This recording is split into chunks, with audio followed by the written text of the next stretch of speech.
Welcome back. One final segment. YCN Sports Talk. Jeremy Stout, Dustin Ribellini. And Dustin, it's that time. March 1st, and it's March It's officially Madness. March Madness. It's officially here, and I don't know if you were watching the game last night. I know you were up at Hanover, but after that, Kentucky and Vanderbilt. There was some March Madness right there. A big comeback by Kentucky, and it's going to keep going. But first, conference tournaments.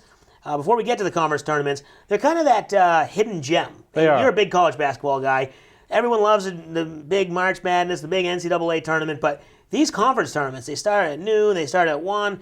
There's some good games in those things. There's a lot of good games and a lot of teams that it's their last chance. If they don't win the conference tournament, they're either the NIT or they're done playing. So a lot of these seniors you see around the country, they're giving it their all because it could be their last game. Right. A lot of these players don't go to the NBA, especially in these smaller conferences. So you see a lot of great basketball, a lot of good games. We've seen the upsets all over the past couple years, all the way down the road. It just gets you ready for March, right? Especially with the big power conferences, because you get matchups. The ACC, for example, you get a matchup in a quarterfinal of North Carolina versus Miami. That's a heck of a quarterfinal game. Yep. And then should North Carolina win, they got to go through Duke and then through Virginia Tech, Virginia, Louisville, just to win the championship. So yeah, conference tournaments are fun, and it just gives you a chance to see pure basketball, pure adrenaline by these seniors who it could be their last game. So the major conferences will start, I believe, next week for the most part. Yep. Right now, starting tonight, I believe, America East, UVM, undefeated. They wrapped up their regular season with a win, undefeated. Should be going to the tournament, the real big tournament, but they play Maine tonight.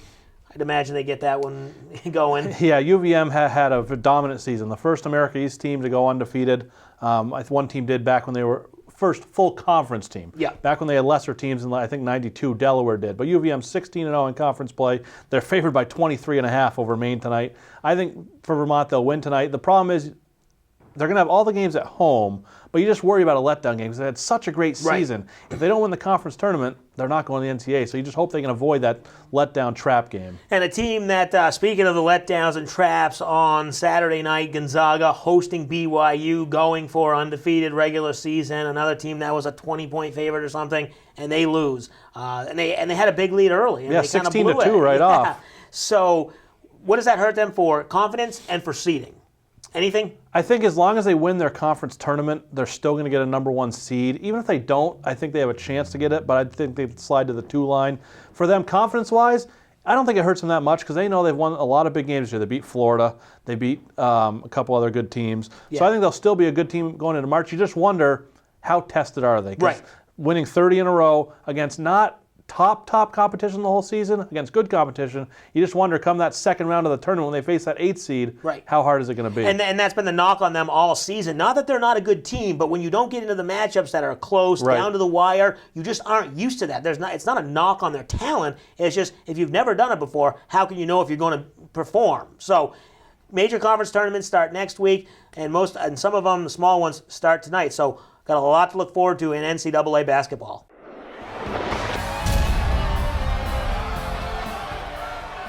YCN Sports Talk Picks of the Week are brought to you by Salt Hill Pub, with locations in Lebanon, Hanover, Newport, and Newberry.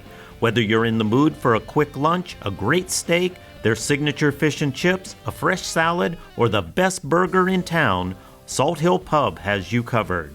And yes, everything on their lunch and dinner menu is available for takeout. All right, here we go. Another week, another set of picks. We've got some NBA, we've got some college. Let's start right off on the NBA side. Cavs, Celtics. We talked about the Celtics. They don't look great, but can they get this win at home? The Cavs are just playing too good right now, and the Celtics are struggling. The last 3 or 4 games, Isaiah Thomas has not been himself. I think the Cavs go into Boston and get the win tonight. All right, I'm going to go opposite of you. I think the Celtics, this might be a chance that they can show what they got. And this is really, I don't want to say do or die because they're going to make the playoffs, but if they want to show something, they got to do it tonight, and they got to beat this week and beat the Celtics. Over to the Ivy League, Harvard, Princeton. Princeton undefeated, trying to close that regular season, but Harvard, big challenge. 2 very good teams, obviously 2 teams that are going to be in the Ivy League tournament. I just think there's Princeton playing way too good this year. I think they're going to end up the season undefeated, get that 1 seed going into the tournament. Yeah, Harvard, we've seen them up at Dartmouth. They got a lot of talent. They have a great recruiting class coming up, but I agree with you. I think Princeton gets the job done as well. Dartmouth goes to Penn. That's going to be Friday night. Yep. So Dartmouth rematch from earlier in the season. Dartmouth beat them earlier this year up in Hanover. Dartmouth's playing really aggressive basketball right now. I like where this team's going into the next year. I think Dartmouth gets the win. Yeah, they've had a couple close games, couple tough losses. They've already beat Penn, as you mentioned, so I agree with you. They're going to go down and get the win. They need it if they want to stay alive in the Ivy League Championship for the tournament. Duke, UNC, the rematch. Saturday night. Saturday night. Duke won the first one. UNC, can they defend their home court? I'm a Duke fan. I love Duke. UNC, revenge is the one word Right. in this rivalry you worry about. UNC at home. Yeah, I agree with you. UNC gets the job done, and they prepare themselves as the number 1 seed in the ACC tournament, probably overall if they win that tournament. Notre Dame, Louisville, an interesting matchup. Louisville looks like a good team coming on strong, but then they get beat by UNC. Who wins this one? This is a very good game, contrasting styles. Louisville defensively, Notre Dame likes to shoot a lot of threes. If this game was flopped in Notre Dame, I'd take Notre Dame, but it's in Louisville. I go with the Cardinals. Yeah, I agree with you there. I'm going to take Louisville as well. It's going to be exciting. A lot of good basketball. Good games before the conference tournament. Right, and then we get conference tournaments. This is going to be a lot of fun. We'll keep you updated every Wednesday night. Don't forget, YCN Sports Talk premieres at 7:30 p.m. Thanks for watching.